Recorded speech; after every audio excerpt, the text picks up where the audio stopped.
Salutations, everyone. Welcome back to another Total Warhammer 3 guide. I'm Lord Formand, and today we are going over the unique stuff of Karl Franz, starting situation, tech, units, and moves, and general mechanics.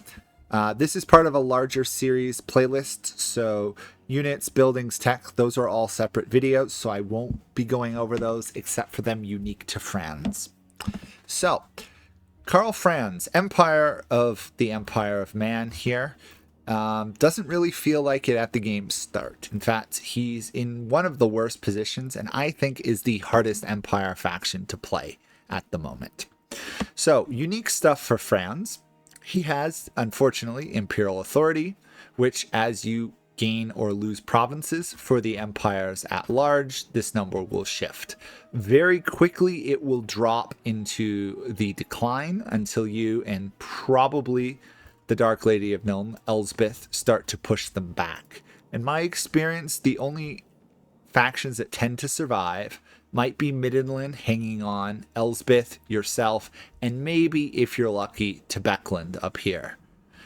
Everyone else will die, in my experience, in the first 50 to 60 turns, which means you've got a lot of work to do to reunite the Empire. Now, some unique mechanics to Franz. If you've played earlier versions of this prior to the Elsbeth release and DLC expansion, you will know some of these mechanics. So the first one is you have the Elector Counts. So you can appoint various lords to the position and you gain various bonuses. For example, we start as the Elector Count of Reichland. Cheaper recruitment, Empire Knights, cheaper recruitment overall. We have access to a great sword as well as a unique Empire Elector Count troop. Unfortunately, it starts on cooldown at the beginning of the game. Now, as you expand and these change, you can appoint new people.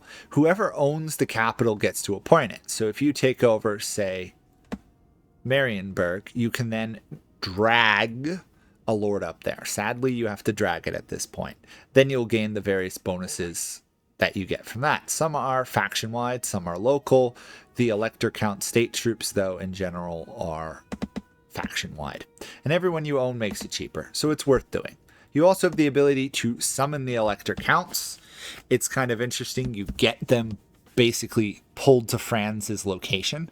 It's kind of like a global summoning spell. It's kind of strange. If Franz wounded, you can't do it. Particularly useful for fighting the endgame tide events.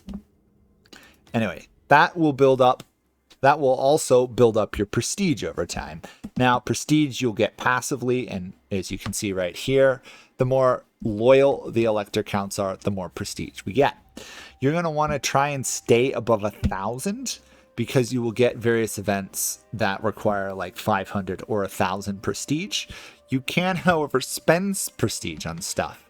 And honestly, I feel like they took this mechanic straight from the Grim Hammer or Grim Tide mod for Total Warhammer 3, which if you haven't seen, it's worth playing. You can spend this to do various decrees. Some of them are better than others. This one, cheaper recruitment capacity. This is one you're going to want to do when you're rallying an army. It's fairly cheap, fairly useful, and you're going to probably want to use it early game to help Franz in his defense. The next one, commendation, will give a lot of experience to one lord. If you use it early on, it can boost Franz to some significant levels before you would expect it, which actually is very handy early game because he struggles early game to an extreme that's very unmatched by other factions in my experience. Open the gate, you get a population surplus. Can be useful for building up Altdorf very quickly or settlements that you have reclaimed. Inquisition reduces corruption in that region by 50%. Honestly, it's useful when fighting vampires or chaos. Otherwise, it's just ignorable. If you're struggling that much with the corruption, either you're not reducing the corruption, you should fight the enemies that are spreading the corruption, or you need to walk around in the encampment stance so you don't lose troops. Kind of pointless otherwise. Conscription, the army completes one turn of local and global recruitment. This is amazing. This makes Franz unbelievably strong. I still don't think he's as strong as Elsbeth von Draken, but he's certainly a top tier faction now. considering late game you can have like 10 or so global recruitments, you can basically muster an army instantly as the Empire. 2 turns recruitment for a full stack. That's really, really useful. Send aid here is another one. For 1,000 prestige, you can spawn an army at the target Empire faction. It's got like 8 to 10 units. It's pretty bad. It might help them defend, but the reality is if they're fighting like the vampires or warriors of chaos or the greenskins that fight up here, they're probably going to die.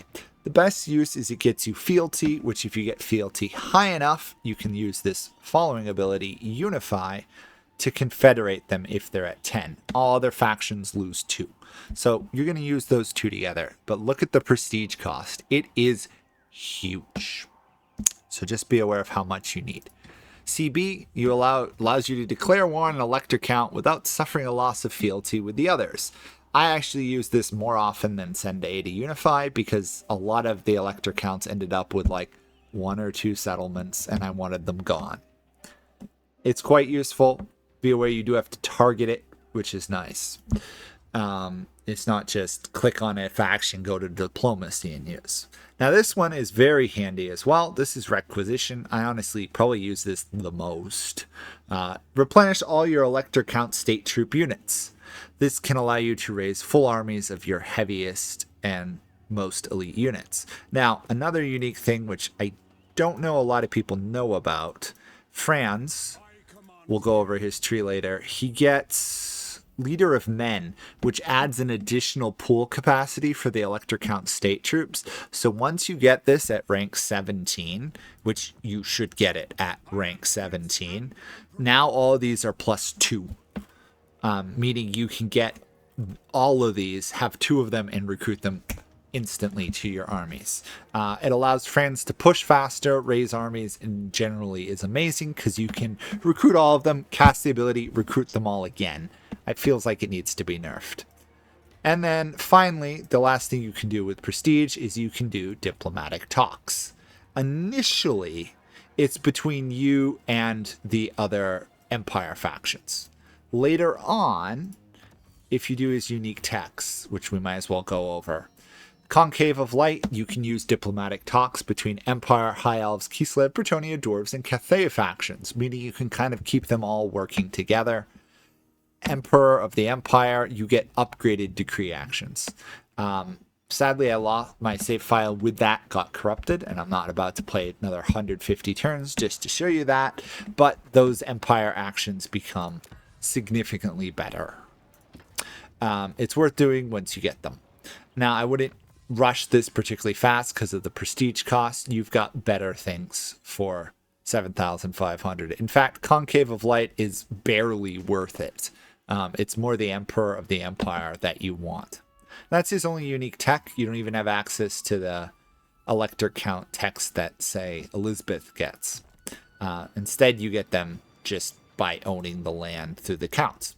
Now, another mechanic the game doesn't tell you, but if you've played the old Empire game, the Empire in the older patches, you will know. When you occupy a settlement that belonged to Elector Count, you have the option to give it back to the Elector Count.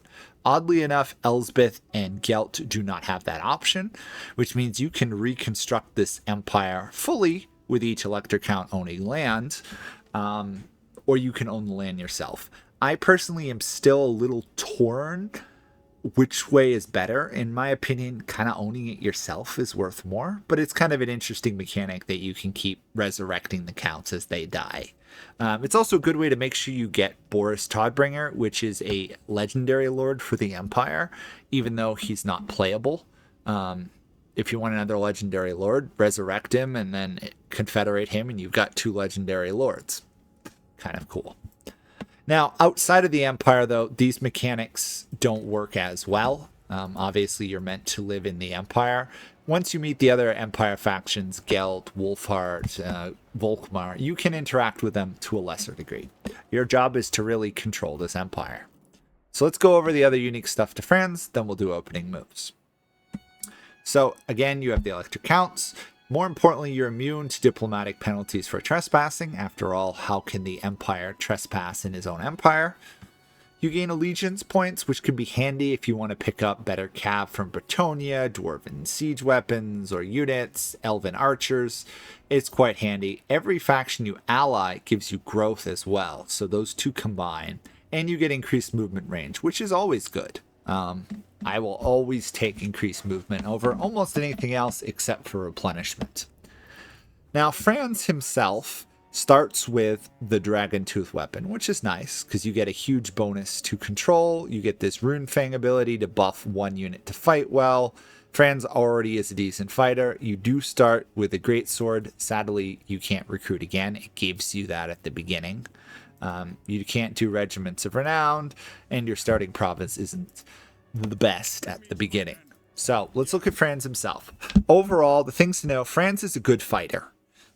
He's quite capable of killing quite a few units and dueling others. Now, could he be better? Yes. Now, every experience that the Elector Counts in your army get, they get stronger. You can replenish in neutral territory, which is really handy when you start expanding outside the Empire through Dwarven or other lands. You don't actually have to own the lands, meaning you can just conquer the land and sell it back to the other factions. Your Elector Count state troops are cheaper in Franz's army. Late game, your entire army should basically just be Elector Count state troops. They're basically the best units you can get anyway, and they're dirt cheap. Now, his other unique stuff. So, he has the standard blue line of the Empire, which early on you're going to want to go down, get the replenishment, get Headhunter here, and get Quartermaster. Now, the benefit here is increased recruitment rank, cheaper and others. Cheaper replenishment and cheaper units. To start, though, a lot of people keep asking me, what should I focus in this tree? Should you get Public Order? No. Should you get Reassuring Presence? 30 casualties? You could. I don't think it's worth it. My biggest recommendation is go Leaders of Renown. Assuming you're fighting a lot, you'll be slowly losing units in Franz's army, meaning you'll want to replenish them. This works on everything. Elector Count, Regiments of Renown, or normal ones. It can save you a significant chunk of money. Plus, the only other option really is Fervent, which 3 corruption's okay, but you have other ways of reducing corruption. It's worth throwing a point in so that he can help. Overall, though, you're going to want Witch Hunters in your armies, as well as the Sigmar's cult or whatever tech that you can get. Clergy of Sigmar, I believe it's called. 2 corruption. Between those two, you don't need much more because you should kill off the factions spreading the corruption anyway. Now, outside of that, Franz gets a Warhorse, he gets a Pegasus, and then he gets Deathclaw. Deathclaw is really powerful. It's a Griffin. It buffs Franz. He flies. It's all good. The downside is he becomes actually worse at fighting on land. Honestly, though, it's still worth it. He can fly over, assassinate enemy lords, crash into artillery and archers. Sadly, though, it does mean he doesn't tend to lead his armies from the front anymore. He's going to need another lord to do that. I recommend an Empire Captain. Early on, though, hold to line is always good on Empire units. More melee defense and leadership is unmatchable. Now, his unique line here, Best of the Empire, rank, recruit rank +2. Now this stacks very well with the Headhunter from the bottom blue line, as well as the Empire's one of their starting techs you can get, state troop standards, to +6 to all infantry units in Franz's army. It's really nice. Plus your units gain experience, meaning Franz, there's no excuse not to have 7 or better troops, which comes in handy once you go down the red line and you get to that. But let's keep going here. Imperial Special Forces, your Reichsguard and Greatsword units are better. They're already decent units, although Reichsguard is not as good as some of the other units, the Cav units now. This makes them better. It's worth using both Reichsguard and Greatswords. I don't recommend more than 2 Reichsguard or maybe 4 Greatswords in your army. You're better off with other units, but it makes them significantly better, and specifically at fighting infantry, which is nice. Empire's men, any Elector Count state troops you have better vigor, more armor, better leadership, and missile strength. Your whole army should be Elector Count state troops by the end. But this buffs them in all armies, not just Franz. Meaning, although his are superior, all your armies become better. And with the rate at which you can replenish it using Empire decrees, most of your troops late game should be Elector Count state troops. Heroic Knightly ban, your knights are cheaper to maintain in his army. This is one of the weaker ones. Now, the difference here is it gives your Empire captains +4 recruitment rank, which can be handy. Combined with the other stuff, you can recruit them at like 10 or so. It's quite handy if you want good Empire captains. Every army should have 1 or 2 of them, so this is nice. Majestic Enforcer, I actually like taking this fairly early on. Growth +50 and control. Control is forgettable. The growth is important. If you get this on rank 13, because you unlock that at 12, you unlock this at 13. This can help build up Altdorf, probably, or one of your other settlements to level 5 much faster than other factions can get to level 5. This means you get access to the absurdly powerful late game artillery of the Empire before anyone else gets even close. Empire Journey, he becomes unbreakable with weapon strengths and perfect vigor. A little trolly thing you can do is if you take Barded Warhorse and Empire's Journey, you can literally just run away from enemies in a defense battle till time runs out, assuming they don't have cav to catch you. I did it to a vampire army. That's why I'm talking about it. It's really trolly though to do. The person I was playing against really kind of hated me. For quests, he unlocks the Beast Slayer if he wants. Physical resistance, vigor for seconds. He already has a unique weapon, but he can get another one. Gul Maraz, which is the famous one, by Gul Maraz or whatever. Control all provinces is handy, especially at higher difficulties. Sundering removes armor. This allows him to fight against some of the late, like, Chaos faction lords very well. Armor piercing, always good. Weapon strength while fighting chaotic factions. Along with the Silver Seal here, ward save, corruption, defense. Franz can basically become a one-man army. Gets even worse if you pick up like the Sword of Cain or something. He can be a one-man army at that point. Overall though, he's a good lord. I won't say he's one of my favorite, but he's in the top, 10 or 15. Now, that's all his unique stuff. So let's go over his starting situation. So, your Empire of this great land, oh no, you're not. You have exactly Altdorf, the capital. And guess what? It's only level 1, which is kind of disgusting. One of your first things you should do is upgrade it to level 2. You start with enough money to. The game is basically begging you to upgrade. So listen to it.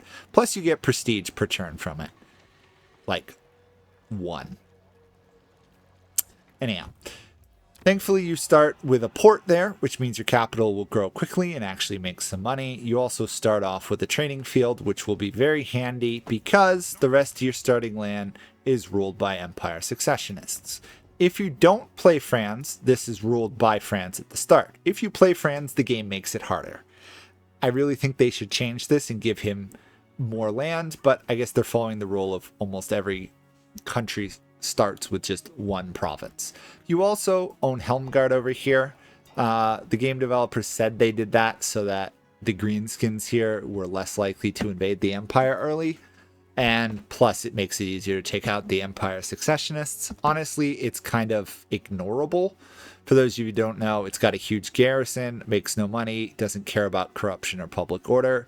You want to upgrade it over time. Fully upgraded can stop even late game tide armies, but it's a lot of money to upgrade it. And early on, you don't want to spend 16,000 gold on it. So your first moves, take out this army. It's pretty easy to do so. March on, take Grunberg. You may or may not, depending on the level of the difficulty, or if you fight the battles, lose 1 or 2 of your units. The units you do not want to lose. You do not want to lose your Karagberg Greatswords. You do not want to lose your Halberdiers. You really don't want to lose the Mortar or the Reichsguard. You don't want to lose the Handgunners either, but they're more expendable. The Swordsmen, you can lose them because you can just raise new ones. Now, the important thing is when you take back Grunberg here and stuff, first off, you'll gain some prestige and stuff. You're going to then want to build up an army to take Ubersreich. Now, I've tested this several times. I am still not sure what the ideal strategy for taking out the Empire Succession is. You've got two options. Rush from Grunberg to Ubersreich and take it. Now, the downside is this Empire Succession army will move to defend it, meaning the battle here will cost you a good chunk of your army. You can usually win it just on auto-resolve. If you fight it, it goes much better. But you'll probably lose units that will take you several turns to recover, because unfortunately at the beginning you only recruit 2, and once you unite Altdorf and get a commandment, you can recruit 3. That being said, the Empire is going to quickly collapse. The biggest threat I found was that Karek One-Eye takes out Middenheim and then basically beelines to Altdorf if you're at war with him. That means if you've got a weak army, he may in fact just jump the river and attack you, your army. He'll lose to Altdorf, in my experience. So you may want to instead spend another turn or two building up your army in Grunberg so that you can finish off the Empire Successionists without losing units. This faction doesn't expand that much. Hans Frankenwerder, or Helmut, is not a powerful one. I've only seen them build to a full stack once. And that was, I decided to see how many troops they could recruit. Took like 20 turns. Even if they've got a full stack in one of these settlements with Franz and a good powerful army of spearmen with shields or swordsmen, you can easily crush it. Afterwards, you have problems, too many problems, and very few options. The north will be falling to beastmen and warriors of chaos. You can march north to stop them. If you do, Middenheim up here is worth trying to resurrect. Todbringer is legendary, so he can keep coming back after he's killed. The downside is you've got this Black Pit tribe of greenskins. You've got the beastmen, who usually stick a herd stone here. And you've got warriors of chaos, all of which would be a problem for a faction with a single army. Higher level difficulties, it's almost overwhelming. The other problem I have found is the Barrow Legion over here tends to attack you. Now, these are a much more immediate threat because they tend to be very aggressive, and either they overrun Bretonnia or Bretonnia overruns them. If they overrun Bretonnia, things are going to be problematic. Eilhart and Ubersreich are minor settlements, meaning you can't put high-level garrisons there. Yes, there's a fort here and a fort here. I have found the vampires like to walk past the fort, which is annoying.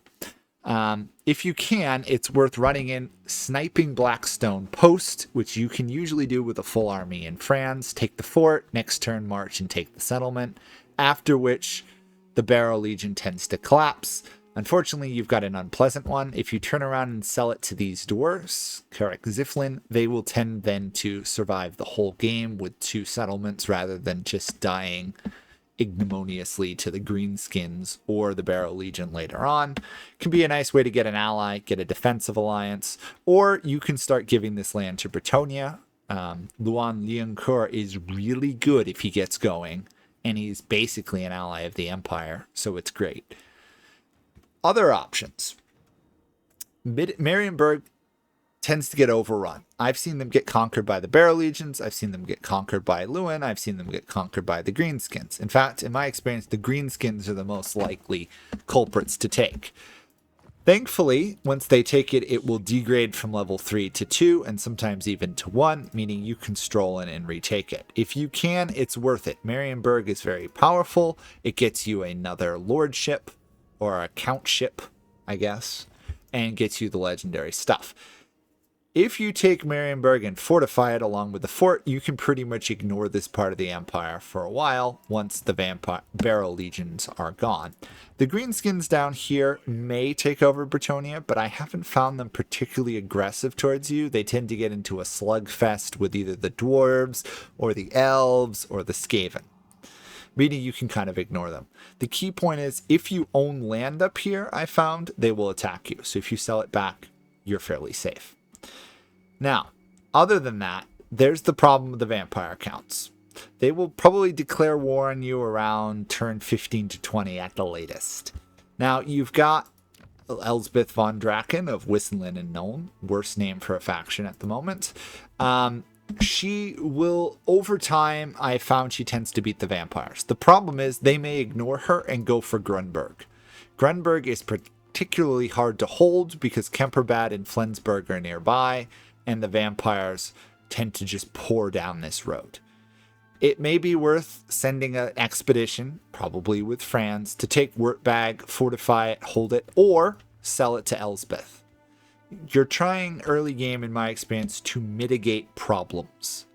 I don't know why. Maybe it's because you're the Empire. Every faction on all directions tend to declare war. Warriors of Chaos, Warriors of Chaos, Vampires, Wargrove of Woe, Demons of Chaos. I easily got into about 15 wars by turn 30 as this guy. And I wasn't even being that aggressive, and I didn't start any of them. So you may want to try and mitigate. Give land back to the Elector Counts, prop them up, ally Bretonia, give land to the dwarves. Try and mitigate it. Once you can get Altdorf to level 4 or 5, you get the artillery. Franz gets rolling. You get some of these 3 landmarks going, at which point you can start to steamroll. Once you get all these settlements to level 3, give them buildings. You'll be making like 2k from this region. You can afford a 2nd or 3rd army, at which point you can expand. If you play on the higher difficulties, you have to defend. I found the best way to do it. Army in Grunberg of Franz, Army in Eilhard of another guy. Fortified garrisons, hold out, build up. Altdorf with a garrison building in it is almost untakeable. And you just turtle up, hope to survive, and eventually regain Imperial authority. I believe that is it for all the unique mechanics for Franz. Ally the lady down here in Nuln if you can. Can be worth spending some prestige to make her more friendly, because for some reason at the beginning she particularly doesn't like you, and it will get worse.